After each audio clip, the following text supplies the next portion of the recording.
Hi, my name is Sabelo. I'm from Myeni-Mindworks Academy. This year, I'm so excited to be part of the IPM speaker list, the IPM 62nd Annual Convention. Over the years, we've brought in leaders, governments, private sector, and people in general to come together and talk about issues that affect organizations. As we all know that HR and leaders are responsible for growing organizations.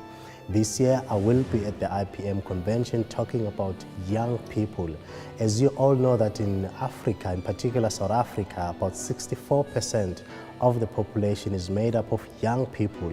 I think for the first time we've included a slot focusing on young people because we know that they are coming to disrupt the work environment.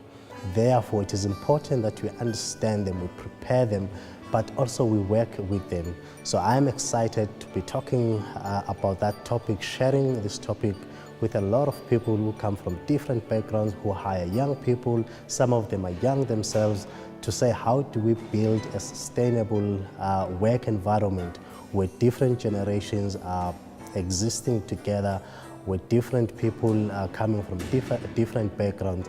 So how do we then make sure that we create an environment that is harmonious, environment that thrive on the different generations that exist in the workplace? So I invite you to join me and Natalie as we speak about the issue around rights and knowing your responsibilities as a young person, but also looking at the generational gap and say, how do we harness that within the workplace? So I look forward to you joining us and taking part in this exciting convention that seeks and promises to be on fire.